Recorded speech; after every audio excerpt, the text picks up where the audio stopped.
การท่องเที่ยวของสาธารณรัฐสังคมในเวียดนามผ่านวิกฤตในตะวันออกกลางนับแต่เดือนกุมภาพันธ์เป็นต้นมาวิกฤตการณ์ในตะวันออกกลางบ่เพียงแต่สร้างความบ่มั่นคงให้แก่ภาคพื้นเท่านั้นแต่ยังคงส่งผลกระทบต่อหลายภาคส่วนทั่วโลกในนั้นรวมมีอุตสาหกรรมการท่องเที่ยวซึ่งราคาน้ำมันพุ่งขึ้นสูงเฮ็ดให้ต้นทุนต่างๆเพิ่มขึ้นเที่ยวบินจำนวนหลายถูกยกเลิกหรือลดจำนวนลงสิ่งดังกล่าวได้เฮ็ดให้รายรับของหลายบริษัทท่องเที่ยวในสาธารณรัฐสังคมเวียดนามลดลงอย่างหลวงหลายเช่นเดียวกันตัวอย่างถ้าเป็นปีก่อนๆนั้นช่วงเวลานี้จะเป็นระยะที่ลูกค้าสั่งจองทัวร์อย่างคึกคืนในระยะพักผ่อนและฤดูดอกไม้บานอยู่ต่างประเทศแต่สำหรับปีนี้จำนวนผู้ลงทะเบียนท่องเที่ยวผัดมีจังหวะที่ซ่าลงอย่างจะแจ้ง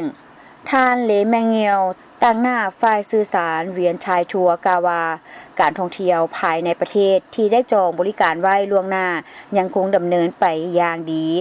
แต่ผลกำไรลดลงประมาณ 7-50 ส่วนห้อยเนื่องจากต้นทุนเพิ่มขึ้น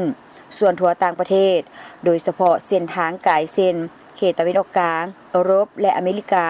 จำนวนลูกค้าแม้นมีจำนวนหลายเนื่องจากเป็นห่วงในความปลอดภัยและมีการยกเลิกบุ๊กิ้งจำนวนหลวงหลายนางแอนดิวู CEO ผู้ก่อตั้ง True Birds กล่าวว่า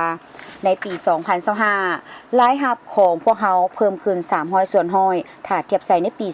2024ซึ่งการเติบโตที่ก้าวกระโดดแต่นับจากไตรมาส1ของปี 2026พวกเขาเห็นรายรับรายเดือนลดลงอย่างชัดเจนแต่พวกเขาก็คิดว่านั่นเป็นสัญญาณทางลบเกินไปในขณะที่นักท่องเที่ยวลดลงแต่ยังมีลูกค้านักธุรกิจและนักท่องเที่ยวด้านการแพทย์ยังคงที่เนื่องจากเขาเจ้ายังมีความจำเป็นต้องเดินทางมาเวียดนามเพื่อเฮ็ดเวียกหรือการรักษาสุขภาพนี่คือกลุ่มคนที่พวกเขามุ่งเน้นในระยะนี้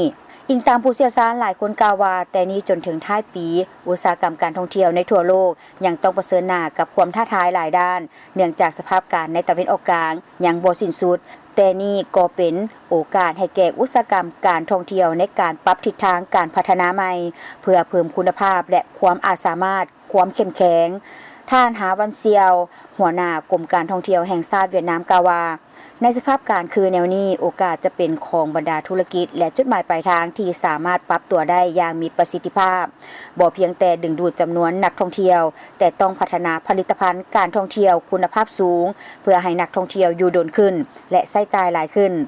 พร้อมกันนั้นควรหันไปเน้นตลาดทดแทนที่เวียดนามมีจุดแข็งเช่นเขตอาซีตะวันออกเฉียงเหนืออาเซียนออสเตรเลียและอินเดียเติมอีก